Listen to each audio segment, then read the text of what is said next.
Hello, everybody! Welcome to the premiere edition of the oh wow, I already screwed that up. The SCH Power Hour! Welcome, everybody. Thank you, everybody, for tuning in right now. We are most appreciated. So yeah, we're going to get this thing going. First off, we're just going to do a couple intros on everybody. Of course, everybody knows this is a new thing. It's an awesome thing. It's going to be a great hour of a whole bunch of stuff, and hopefully you guys will enjoy it. First off, I'm going to introduce the co-hosts to this fantastic thing. We've got Senthar. Hello. We've got Heartache. Hi. And then we've got myself, Shierra. So, yeah, the way the Power Hour is going to be formatted is it's going to be an hour of just talking about different topics and stuff like that. We've got some stuff planned out, but generally it's going to be pretty much just a gong show of stuff and opinions and hilarity. I'm sure is sure to ensue. Great start. So yeah, let's start off with some intros. Just if you don't have to say anything about yourselves, you can talk as much about yourselves as you want. But we'll start with Senthar. Why don't we introduce the people to Senthar? If you all are from our Twitters and stuff like that, I'm Senthar. Most of you have been to my Twitch probably, but hello. That's all real I'm gonna say. Okay, quite a short intro. I like it. Short and sweet. Good stuff. Heartache! What is up? Not much. I unfortunately don't really use the Twitch. It's not really part of my older generation, but looking forward to this. Yeah, right now I'm just playing some Hotline Miami 2. Great game. Can't recommend it enough. And being a casual scrub in World of Warcraft, but otherwise I'm excited to talk to you guys. Right on. That's awesome. And of course, I am Shierra, and yeah, pretty much the same thing. You know, I'm super excited to get this thing going and starting this whole adventure into podcasting. And I'm sure it's going to be really, really good. So, all right. First thing we are going to talk about on the Rocket Docket is early access. Did they need to die already? What are your guys' opinions on this early access stuff? Kind of the trend on game devs making games available in alpha and betas and making people pay for it, and just kind of that whole thing, how it's kind of taken over the Steam market and other such things. So what are your guys' opinions on this stuff? Back in my day, we called early access betas, and they were free. I don't know. I'm of that opinion. They should die. I don't think they have any room to exist. I mean, the only real success story I think has been Divinity. Every other game has died out, or well, you can't forget Minecraft. Minecraft counts as early access? Yeah, okay. Well, okay, when it first started, like when people first started playing it, it was introduced as a beta, and then it finally got released into actual. So yeah, Minecraft was one of the successful ones, but I would fully agree. Early accesses just need to die already. Senthar, what do you think? I'm a little mixed on this, because it depends on the game. Survivals, think about it's so oversaturated. There's too many. Oh my god, I know. Their mom has this is my Daisy, open world H1Z. zombie block survival game. Yeah, exactly. I mean, you got to think, you got your DayZ, your Infestation, your whole bunch of other bullshit that it's like, hey, pay $40 for our game and it might come out. Yeah. And they still haven't came out either. Yeah, exactly. I think I'm of the mind where you have CryEngine, Unity, and Unreal Development Kit. They're all very cheap to use now, and you can start off with them. Like, you can start developing your game, I think, for free on all of them, or at least some of them. Mm-hmm. So I don't think the upfront costs for making a game are as much as they should be, so I don't think developers, even indie ones, need to go to the community as much and say, hey, we need money to keep this going. I don't think... yeah, they take a cut once you start making money, but I don't think the upfront costs are the same. And yeah, it is expensive to make games, so there's still a lot of art, but I think that there's so much free stuff up there, and it's so easy to start in, that I don't think there's as much of an excuse to say early access. And I think Yeah, no, I would agree. It's given early there's so many things given early access a bad name that people are going to have to abandon it whether they like it or not. Exactly. And I mean, you got to think, like, early access games were initially, when it first started, I don't know when early access, like pay for early access stuff started. I guess the trend kind of started maybe a year and a half ago or something like that. Most of the early access stuff were by indie development companies. And now you look at like H1Z1, for example, another survival horror, which I admit for an early access game is pretty good, but it's made by Sony Interactive Online. So now the big development companies are starting to get in on it because they're realizing, like, when you've got DayZ that made a shit ton of money, Minecraft, when it first came out, Mojang made a shit ton of money off of that. Now big development companies are coming in because they're realizing, holy shit, we can actually, like, get paid for beta testing now instead of doing it for free and having to, like, have people sign up for it and shit. Like, oh my god, and it's just become such a clusterfuck of different stuff out there, and I would agree with Heartache on this. They need to die. And I mean, like you were saying with Unity and stuff like that, isn't it a certain like you can actually make money, but as soon as you reach like a certain amount of money, you have to start paying royalties or something on the engines? I believe it's $50,000. Yeah, exactly. It's like 5%, I think, maybe more, maybe less. It's pretty low. It's a pretty good deal because they have to be more competitive with UDK, which has also a pretty competitive thing, and I think CryEngine has or is going to follow suit, really. So that's 3 really powerful, really easy-to-use game engines right there. And I mean, also, I think a lot of people are going with early access. If you really want to put your tinfoil hat on, is game reviewing sites can't technically review early access, so you can keep it in that eternal limbo, so you can never officially have that rating. So IGN can't say, "Oh, your game is crap." Does IGN not rate early access games? I think most companies most sites that I go to, they don't rate early access games. Oh, okay. Well, I guess, yeah, that makes sense, because if you rate something and then they do like a huge update or a patch for it, it's a completely different game at that point. Yeah. Okay, yeah. That's if you want to wear your tinfoil hat. I don't have any solid evidence. That's what I think. I like my tinfoil That's me hat. in my little dark corner, whispering to myself. Okay, for example, like, we've all played The Forest. Heartache, I know you were really excited for it because it was made by, 4 guys using Unity or something like that?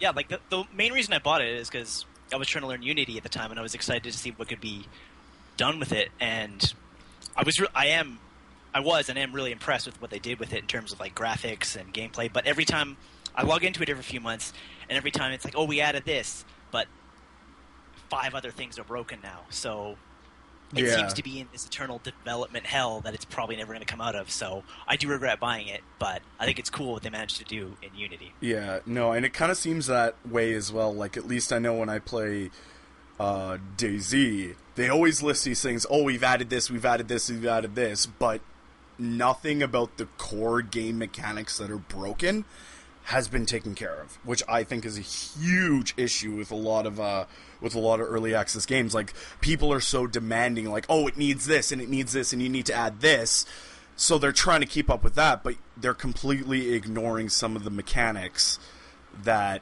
really need to be fixed. So I don't know, Senthar, you've been pretty quiet over there. You've been pretty quiet. Yeah, I've been just kind of like sitting back and listening to what you all been saying. I mean, yeah, I mean, I'm gonna have to think on it for a second. Hold on. Like, we don't want to gang up on you. Like, you're kind of mixed. Yeah. Like, we don't like them, but obviously they have their place, because, I mean, Minecraft worked, Divinity worked, so we get that there is a place for them, but I think we think they've just been abused, and... Which I can understand that position, but at the same time, there's the part where it doesn't work, and it's just back and forth, a constant struggle between devs and indies. Yeah.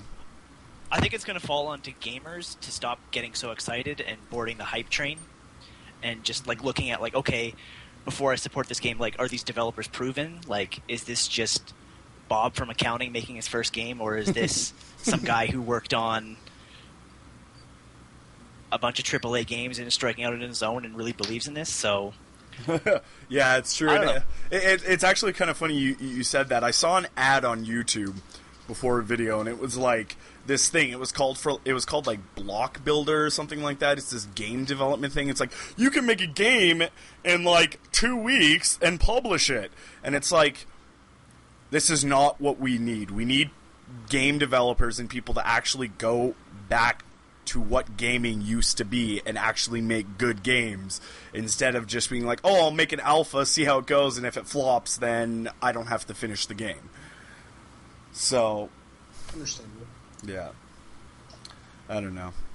Okay, cool. That horse is beaten to death. Yeah. No, I want to beat it dead more! More! Okay.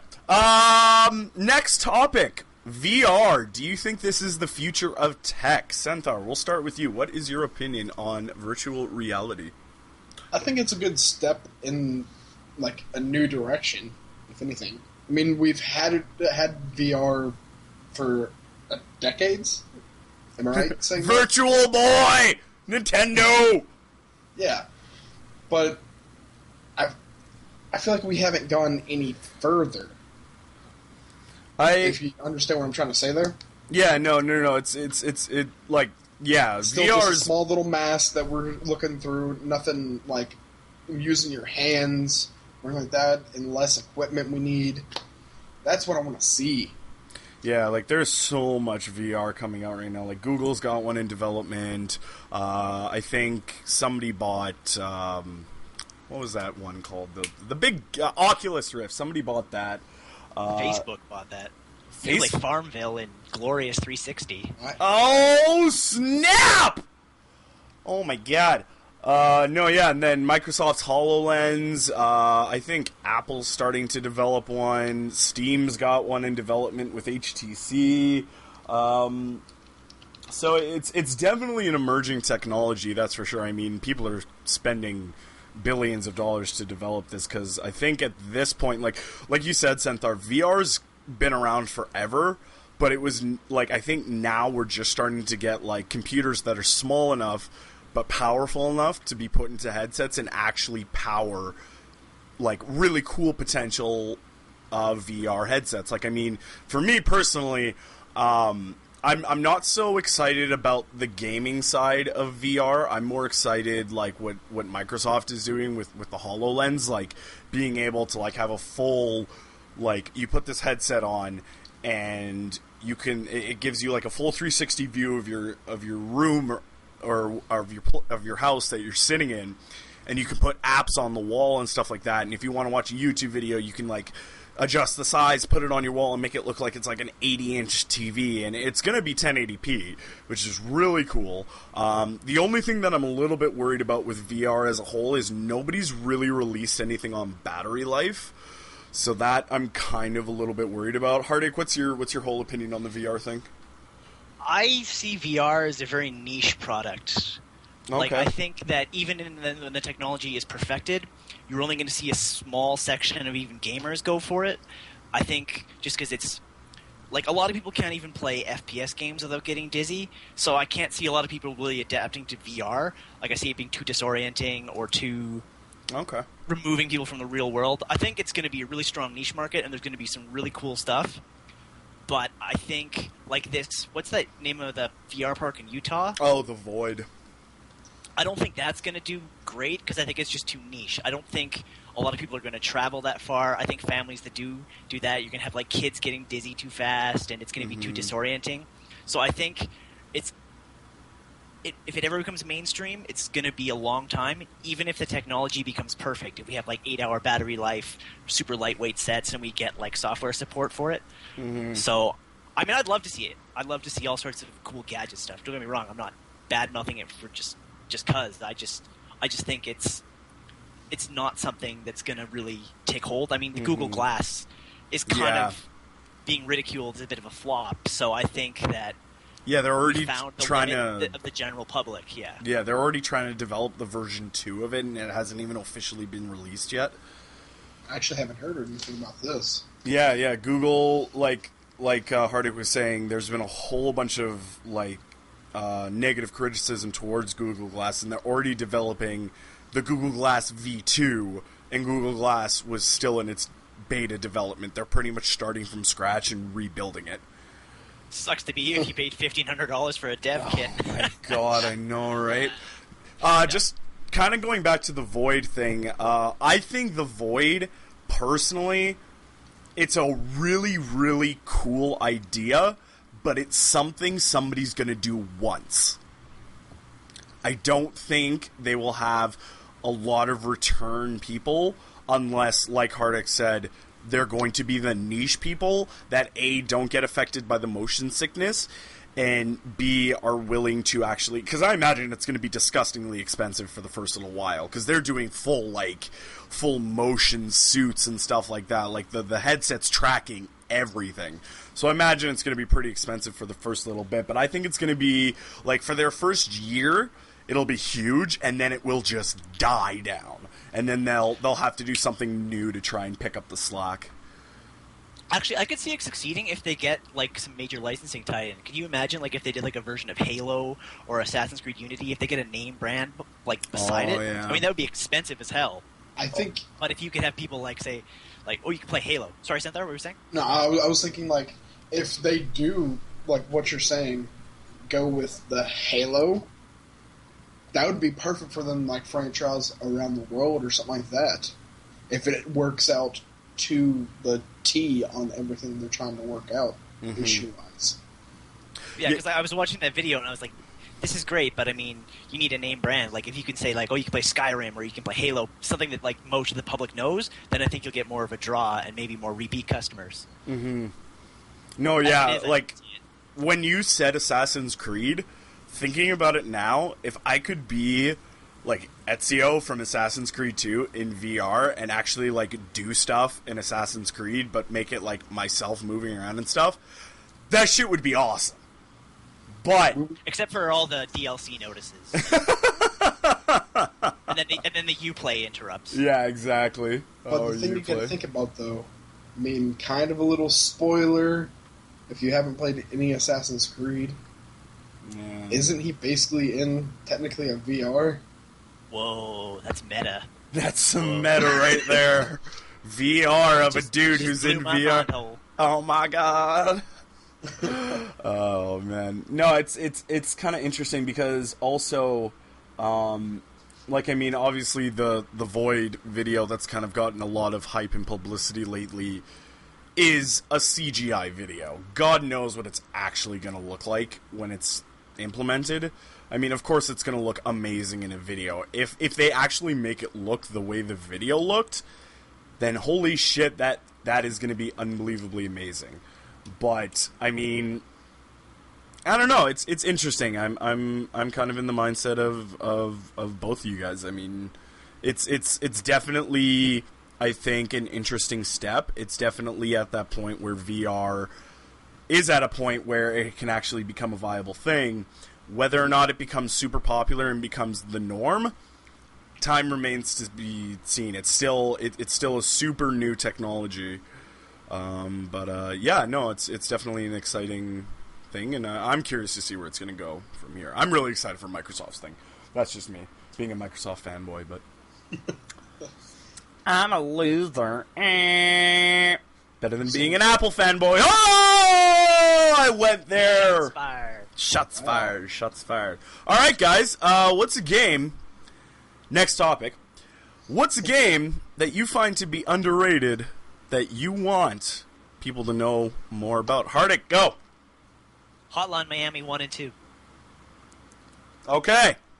Why? I think they're awesome. There's not a lot of obnoxious DLC. They're a good challenge, and they're fantastic music in both games. And I mean, Hotline Miami 1 usually goes on sale on Steam for $1.50. I think no one has an excuse not to at least try it. I mean, it's $1.50. I mean, don't buy Starbucks for a day. Buy Hotline Miami.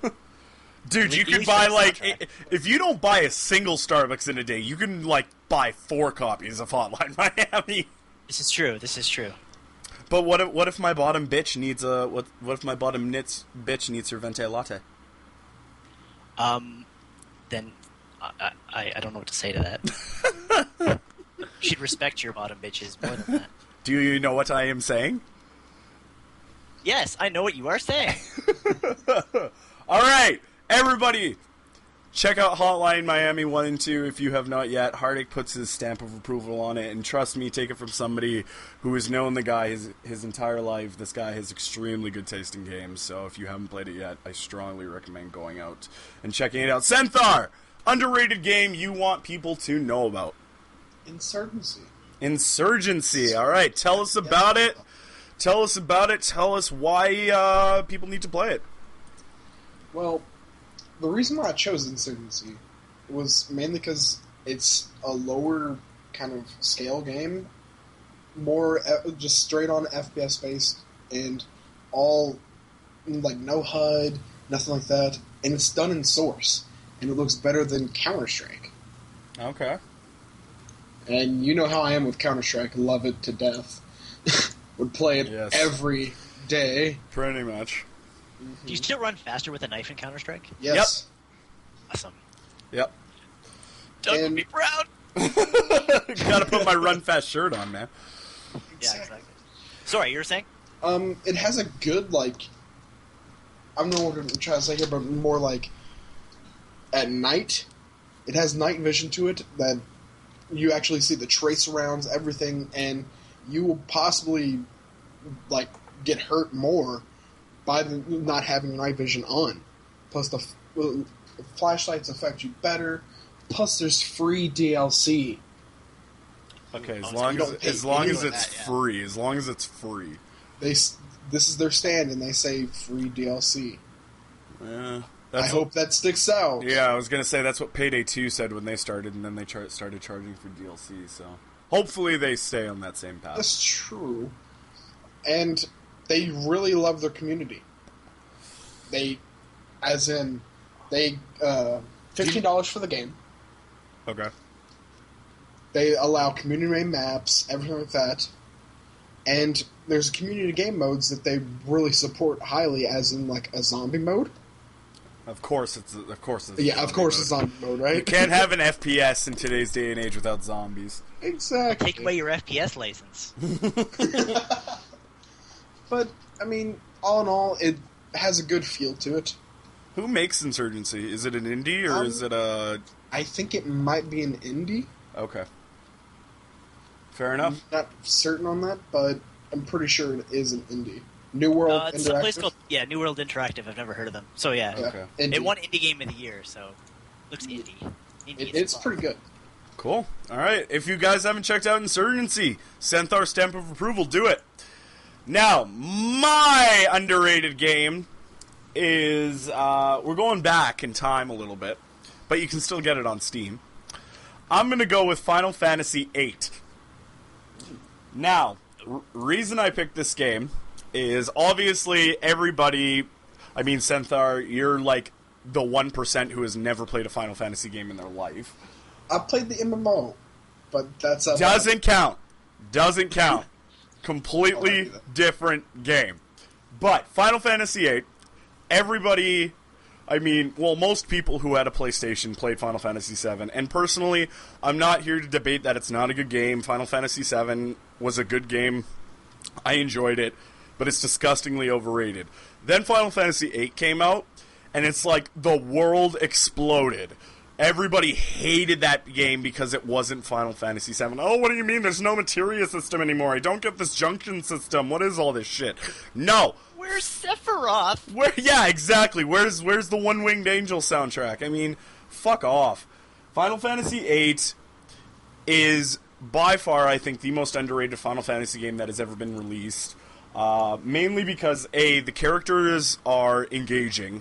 I mean, aside from... What's the douchebag with the parachute pants? Do you remember his name, Hardik? Yeah. He was annoying. But every other...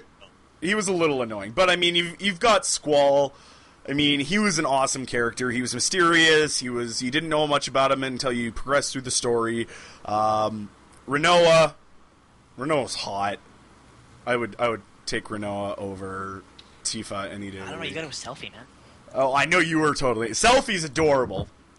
Yeah. But the game, like, once you got used to the junction system, like the reason I actually played Final Fantasy VIII was because of Heartache here. He raved about it years ago, and I finally just he bought me a copy of it for my birthday, and I started playing it, and I'm not going to lie, when I first started playing it, I'm like, I don't understand the junction system. I don't get how this works. But once you start playing it and get used to it, you realize that it's actually a really refined battle system, and it works really well for the way the game's set. I mean, you compare Final Fantasy VII, I mean, the materia system is stupid easy to use. You get materia, you put them in a weapon slot, you have magic, or in a stat ability or whatever. Junction systems, I mean, everything is just so much... It's more complex, but it's more user-friendly. Would you say that's... Like, you could probably explain the junction system better than I could, Heartache. Yeah, you just had to. It made you make interesting choices about how you geared your characters. Like, do you want to stack one of your magic spells, or do you want to junction it towards your attack? You had to pick and choose there. You can make really interesting sort of hybrid characters with it. I don't know. I didn't mind it because I didn't mind grinding for spells. I thought it was kind of cool. To me, it made sense with the story. I mean, that's obviously not for everyone, but yeah. I don't know. And then you compare Final Fantasy VIII's story, which I think was also underrated as well. I mean, everybody talks about how good Final Fantasy VII's story is. When you look at Final Fantasy VII's story, it's actually not that good. It's not. I'm sorry. I'm gonna get a lot of hate for this because so many people love that game. But Final Fantasy VII's story, while it's not bad, is when you look at it, it's really, really basic. And it's kind of stupid. It's like, oh, the planet is dying, and then all of a sudden the planet uses holy, and it heals itself. Oh my god, blah, blah, blah, blah, blah. I mean, come on. Planets are OP. Yeah, it's not that engaging. Whereas Final Fantasy VIII's story has a lot of twists and turns. I mean, you play, you cut from, the main character, and then you play as the main character's dad, and then you learn a little bit more about Squall as you play along, and why he is the way he is, and I mean, what was the year difference between Final Fantasy VII and 8? About a year and a half, something like that. I think so. Yeah, it wasn't that long. The graphics. I mean, Final Fantasy VII, you're walking around and you've got these shitty little polygonal dudes, but when you get in battle, you actually see that there's actually pretty decent graphics and good graphics at the time. Final Fantasy VIII. It has Final Fantasy VII's battle graphics throughout the entire game, which is awesome. So me personally, my underrated game, if you haven't played Final Fantasy VIII yet, get it on Steam. It's not that expensive. I think it's $11 or something like that. And you can mod the shit out of it to make it look awesome. I mean... There are some good mods for it, yeah. Exactly. I mean, it gets a little bit more unstable, but if you can stabilize the mods, you can make it look like it... HD, it looks amazing. I recommend it if you haven't played it. I recommend going out and getting it if you really want a good Final Fantasy experience. God knows nobody wants to play Final Fantasy 13-2. So I do. No, wait, I don't. No, I thought you said Final Fantasy 13-2 was terrible.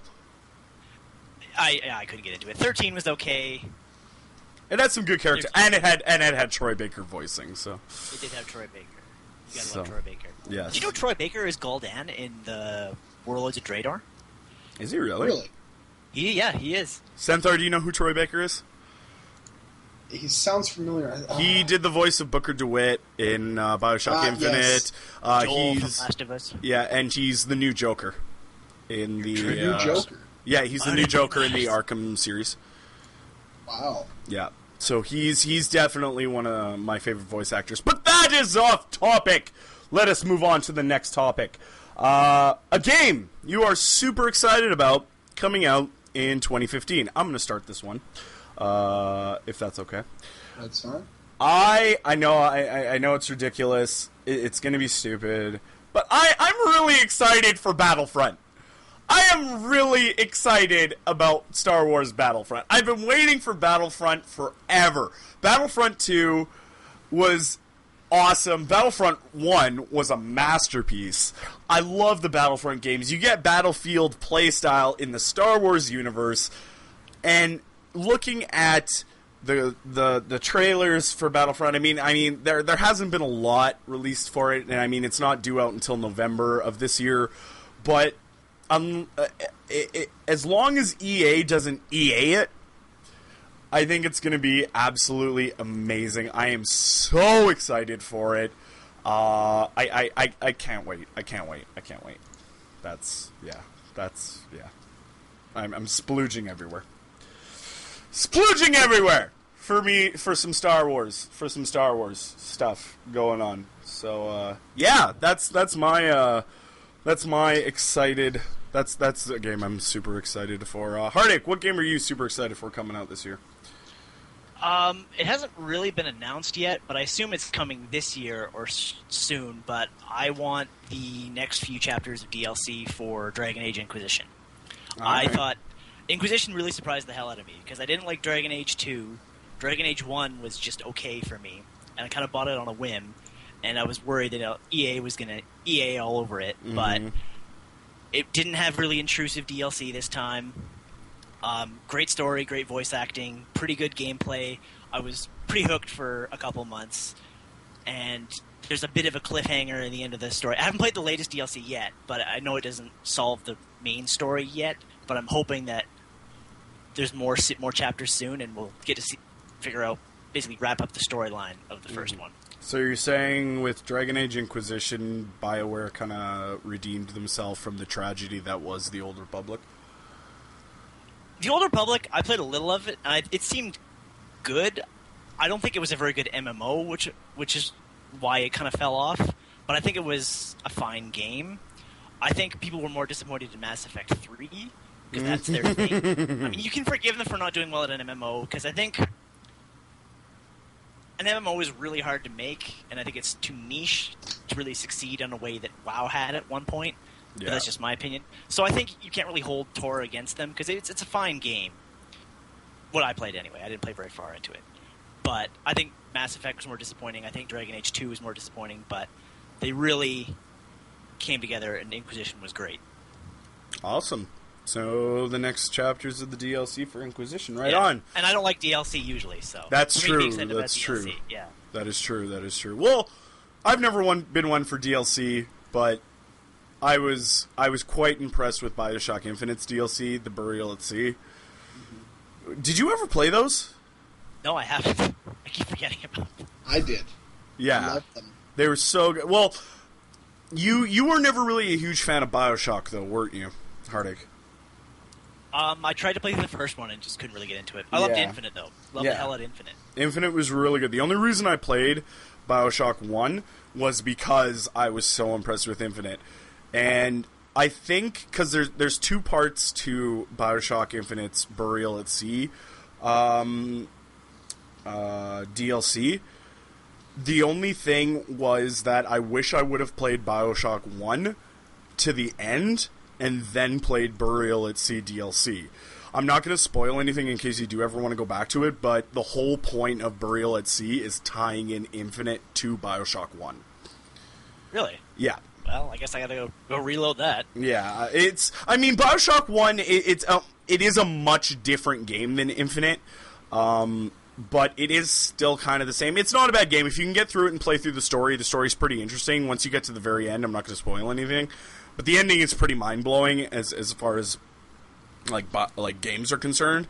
It's not nearly as like mind-blowing as when you do Infinite's ending.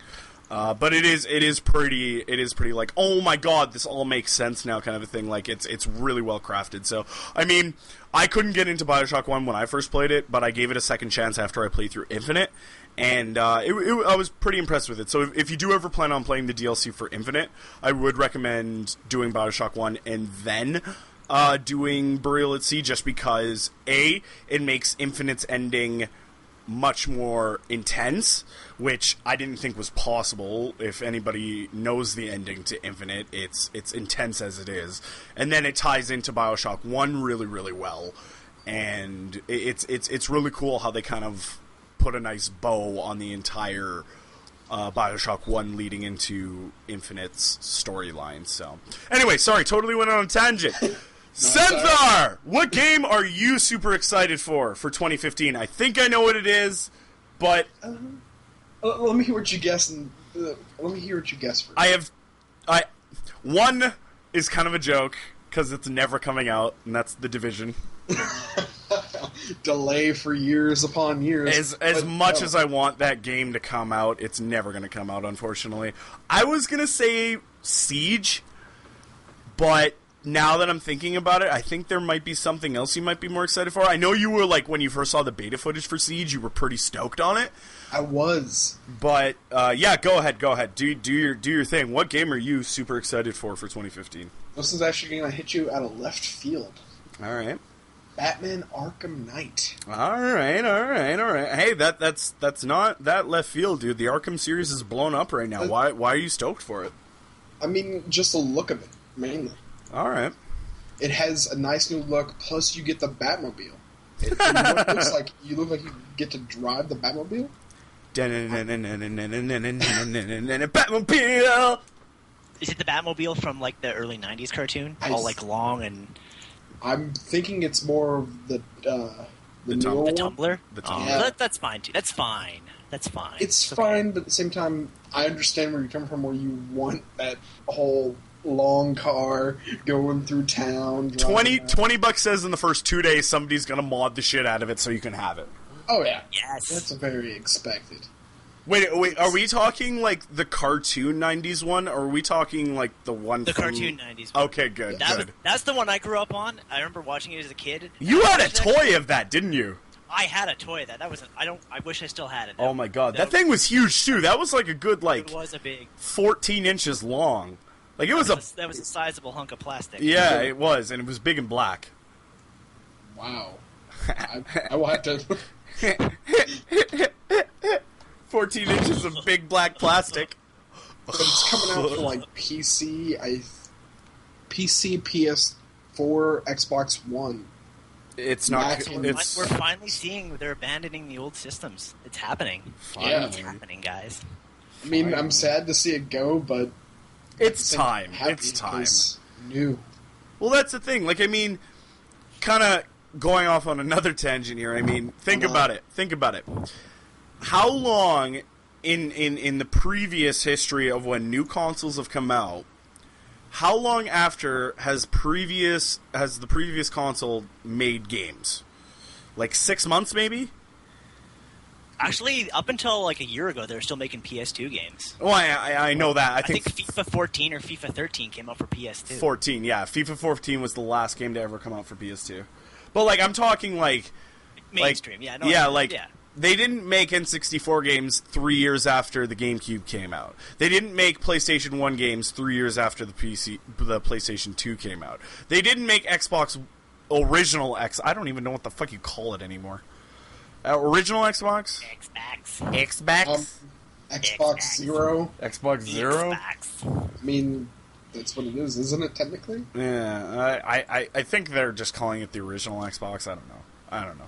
It's very We all know what it is. Yeah, they didn't make original Xbox games like 2 years after the 360 came out. It all died pretty quickly. I mean, the Wii U has been out for 3 years this Christmas. The other consoles have been out 2 years this Christmas. It's about time companies kill them. I mean, I'm sorry, but it's time to get on the new... Because it also makes making new games, when you have to make something for Xbox 360 and One from PS3 to PS4, the coding is completely different. That's way harder for game developers to make a game. Yeah, the code for the 360 and the PS3 is a nightmare. Yeah, especially the PS3. One and the PS4 is pretty close to PC code, but... Yeah, aren't both the One and the PS4 built on x86? Or x64? Something pretty close to it. Yeah. I'm not sure how close it is. I'm not a software scientist. The software scientist. I'm a software scientist! I know all about dem zeros and ones. No, I'm not sure how close it is, but it is, from what I hear, it is a lot closer to PC, which is why we will see very few games be console exclusive, and most people will say, well, I've got an Xbox One game and a PS4. If I change a few of these here zeros and ones, I can just bring it to the PC on the Steam there, and it'll be all set. That's why we have bad ports. No, ports are good now because of that. Oh.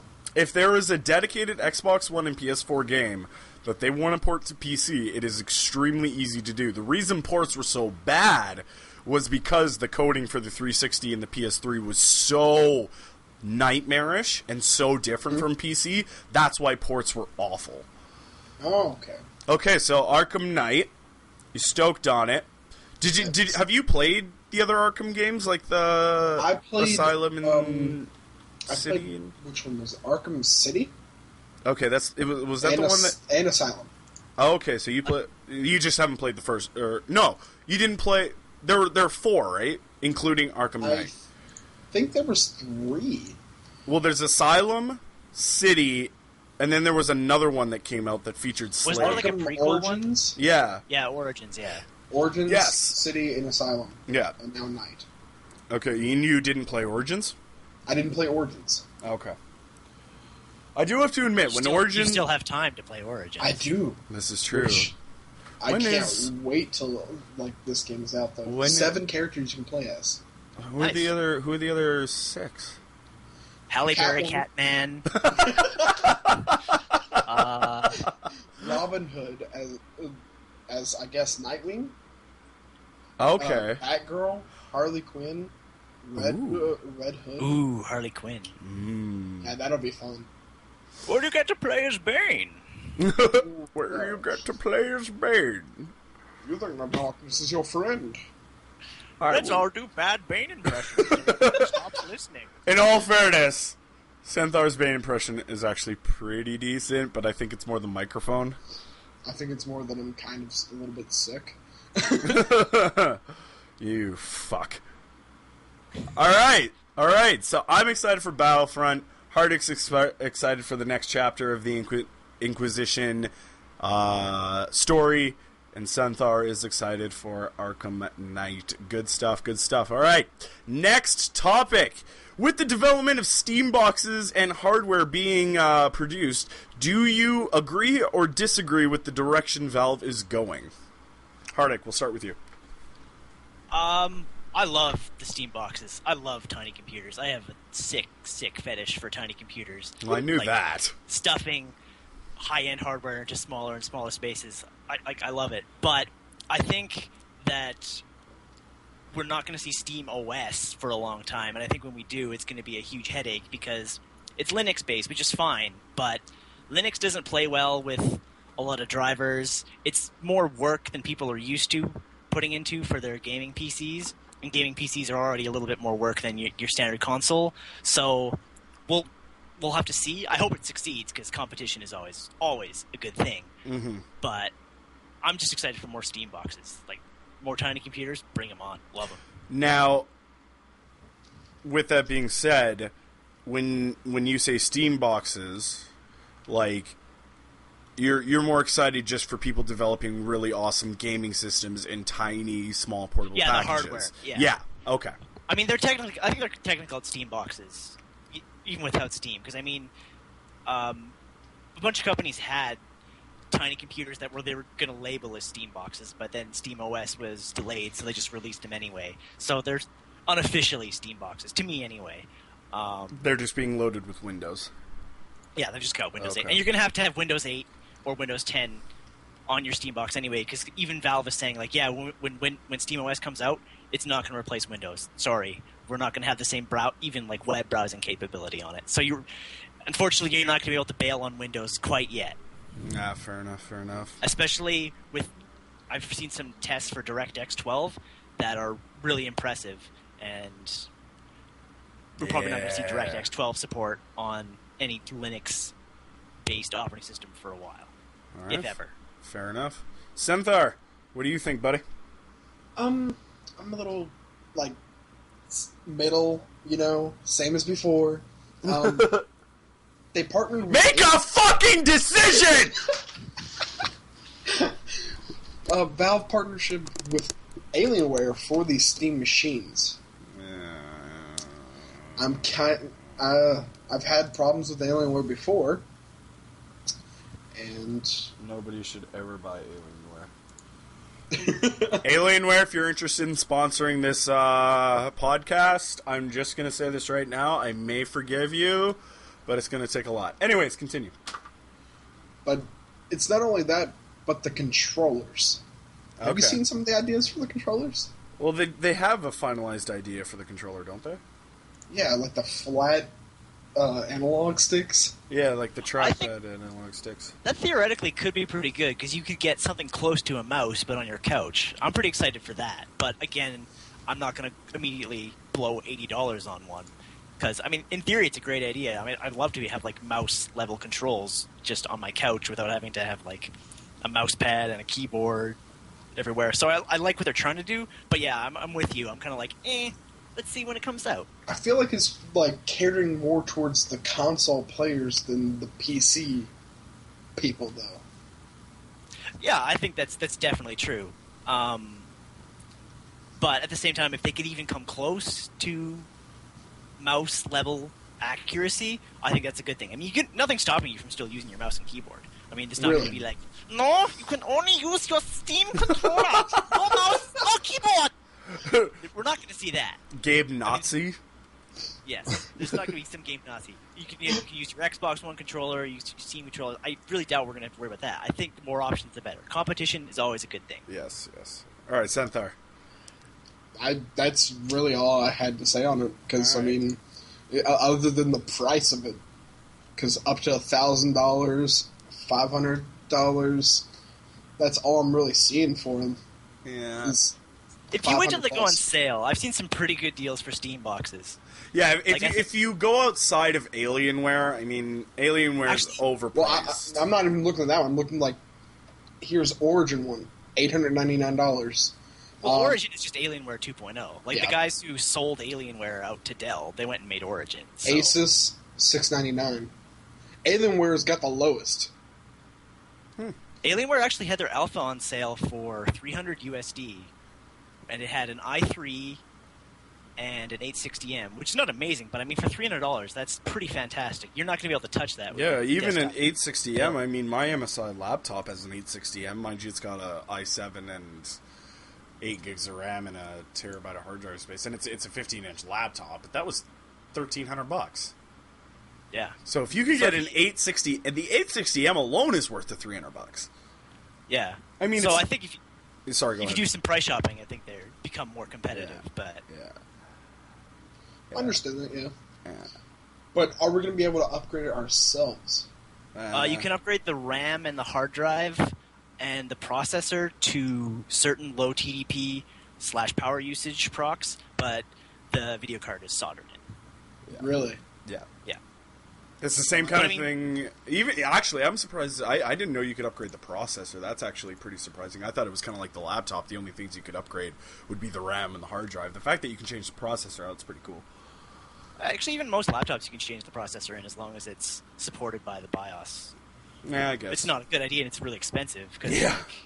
who sells laptop processors? Yeah, But exactly. theoretically, Well, you that's can, the yeah. same thing as like you can technically change out a laptop's graphics card, but not if a it's good supported idea. by the VBIOS and the TDP matches up.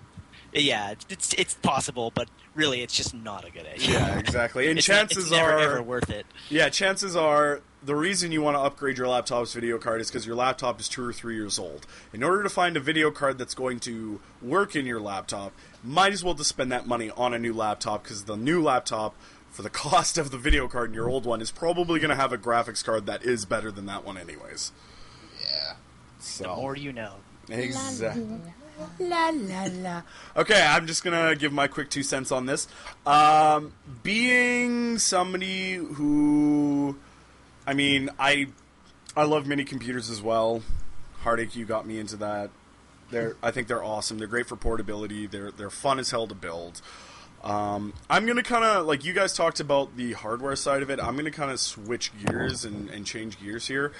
As much as I love Valve for creating competition, Valve is at the heart a software development company. And they have not made a new game in years. This is not going into a debate about Half-Life 3. We are not talking about Half-Life 3. I'm talking about just making games. Period.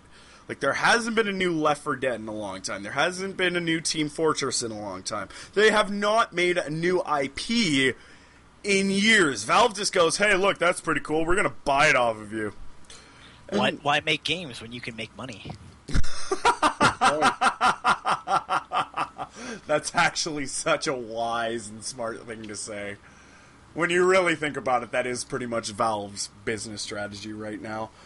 No, I mean, as much as I'd like to see the new Half-Life come out, I'm not going to be like, oh, look, there's 3 users in the Power Hour. That must mean that Half-Life 3 is confirmed. Oh, blah, blah, blah. No, fuck that. I mean, I'd like to see it come out.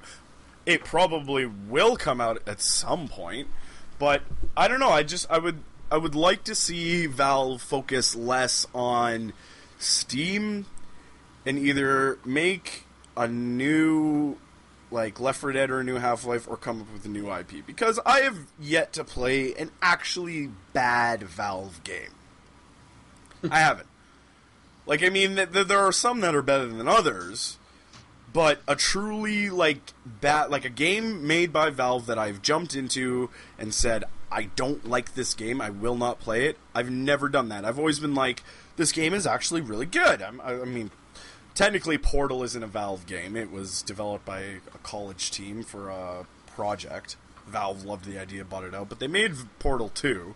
Portal 2 wasn't as good as Portal 1. But it was still a good game. It was fun. It had the co-op thing. That added a new thing to it, and I thought that was pretty fun. It had Wheatley. That's all you need. Exactly. I mean, Wheatley's amazing. And it had GLaDOS and a potato. I mean, what more can you ask for, right? But, I don't know. Like, I like the hardware ideas. I mean, the Steam box is a cool idea as long... I don't like SteamOS. I mean, that's just like Heartache said. It's Linux-based. Linux is a great operating system if you are a tech god, or a software god, I should say. But I don't think it's that hard. I just think it's more effort than most gamers will want to put into it. Yeah, exactly. Like they'll plug in their keyboard or their mouse and it'll be like no driver or something. And they'll be like, what? And then they'll have to try and figure out how to use a Linux launcher and be like, what? And so I see a lot of that happening. Yeah, and think about it, SteamOS will have to write drivers for everything. It's like it's too much. And I like the idea. I mean, I will personally never ever use a controller on a couch. I mean, if the controller is going to be really close to mouse accuracy, I mean, of course, like, half the reason I play my Xbox One is to be able to sit on my couch, put my feet up, and not have to worry about fuck all. But I actually played Inquisition entirely with a controller. I could have used a mouse and keyboard. I used a controller. I'm sorry, guys. That's okay. Hey, and I'm not going to say it. Some games are just better with the controller. It's true. Like, driving games, way better with the controller. I mean, GTA 5, for example, a lot of people are... Because GTA 5 can simultaneously identify a controller and a keyboard at the same time, people use the mouse and keyboard for the shooting parts, and then they use their controller for the driving and the airplane parts. I fully agree with that. Some games, like, I mean, fighting games. Fighting games are nearly impossible with a keyboard to try and do combinations and stuff like that. It's really, really difficult to do. So I'm not saying that, like, controllers shouldn't exist, period. I mean, they have their spot. Yeah, let's not get all PC Master Race here and say, like, controllers are a cardinal sin. I mean... No, of course not. And then PC is choice. Yeah, exactly. Exactly. And I'm not saying that. I mean, I've been, like, me and Heartache have been gaming together since, like, as far back as I can remember. Majority of my gaming has been done on a controller. I'm not saying the controller's bad. If the controller can be as accurate as, or close to being as accurate as a mouse, then I would consider, like, you know, hooking up a Steam box or a PC up to my TV, laying on the couch, and then playing FPS shooters with it. Because let's get real, FPS shooters way better with a keyboard and mouse. So you can't even argue that. You can't touch that. No, exactly. So my whole point, Senthar and Heartache touched on the hardware stuff, which is awesome. I understand where Valve's going, and I'm interested to see where they're going. I want them to make a new game. I want to see a new IP or something else. So, yeah. Wow, we've been talking for 55 minutes. Well, let me touch on one little thing left. Go for it. Well, last year on Valve. the last game they made was... It's between Counter-Strike and Dota 2, because Dota 2 was in a long beta period. Well, Dota 2 was also bought out, though. They bought the rights to it. Yeah, Dota was a mod. Well, I'm saying, like, Dota the original 2... Dota mod was the creators split between the guys who made League of Legends and Dota, right? Yeah, like and some of them went to Heroes of Newer. Yeah, there were like there was a small team of developers. Couple guys went to make Dota 2 with Valve. Couple guys made League of Legends, and couple guys made Han. So all of the MOBAs that everybody loves right now all stemmed from one team. Yeah. That made the Dota mod for Warcraft 3. I think it was even like one guy who made a Warcraft 3 mod and then was just like, I don't feel like doing it. And then a couple other guys picked it up. So I think the guy who made the original first MOBA in Warcraft 3, I think he abandoned it and it was picked up by other guys. So yeah, exactly. I bet he feels pretty stupid now. Yeah. Yeah, look at how big a League of Legends is right now. Anyway, we're not going into League of Legends. But, sorry, Stenthar, just wanted to jump in there and just... I think Counter-Strike was the last new game.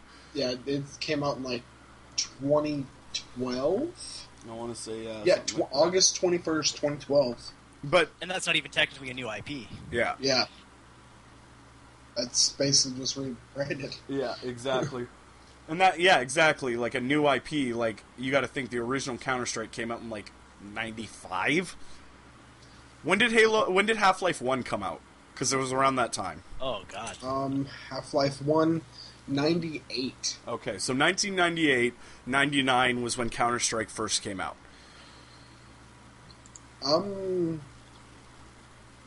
I actually think the last new IP Valve made was Left 4 Dead. Yeah, I think so. And 2008. Yeah. So it's been 7 years. And they made Left 4 Dead 2 a year later. Yeah, and now they're just piling on crappy user-made campaigns. Like, they're not making anything new anymore. No. They're just like, we got Steam, we take a cut from everything, modding, blah, blah, blah, blah, blah. I don't know. All right, and any last notes or words as we wrap this first edition up? I just want to say I'm excited we're finally getting new graphics cards soon, and hopefully AMD users will finally see a new driver. Apparently there hasn't been a new Catalyst driver in like 150 days, which is crazy. Seriously? Yeah. 150 days. That's insane. Wow. I'm even surprised by that. Like, I knew NVIDIA had better driver support than AMD, but I didn't realize it was almost half a year. Well, they haven't had new cards in a while, so... I mean, I want AMD to have new cards. I mean, I need NVIDIA for Blender and things, so I love NVIDIA. I have to use it, but I still want AMD to have good cards because I don't want NVIDIA to get lazy and overcharging me out the butt. Yeah, exactly.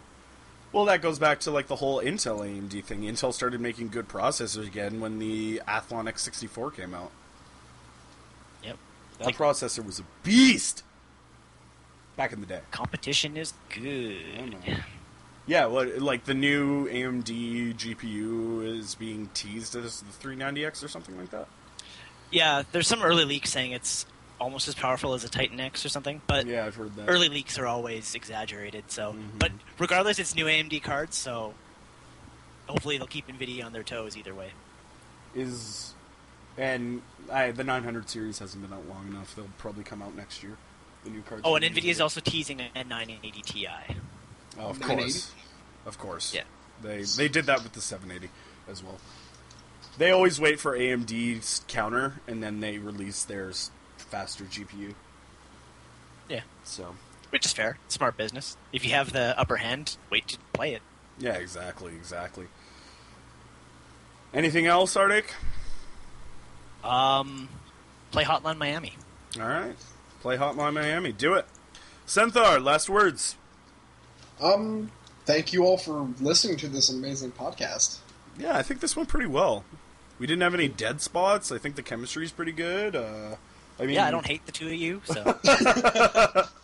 I'm a little more quiet than I should be. I mean, that's just more of my sickness hitting me. But You just need some more meth, bro. oh yes, Meth yes. up. I'll be good then.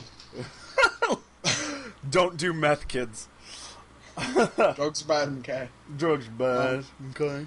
But other than that, play Insurgency more because better game. Xanthar needs more noobs to pwn, so get Exactly. Did you on there. just Get say on there and use pwn? bullets with his face. He did say pwn. Oh, did say pwn. what a noob. Oh, totally. He said pwn. What a noob. Back in my day, we said pwn. Awesome. All right. Now I'm just going to close this out with saying thank you to Xanthar and Heartache for joining on this awesome thing. Hopefully you both are looking forward to making more of these. I'm certainly excited. I think this went really well. Hopefully everybody else who's listening to this has enjoyed it as well. Other than that, everybody, I just want to say this was good. Check out SCHPowerHour.com. We have a website, so it's like fucking real shit. Like we're not just like Facebook page. I don't like my Facebook. No, we have a website. I paid for that shit. It's not full of porn yet, so get there before it is. Bestiality, it's coming. So yeah.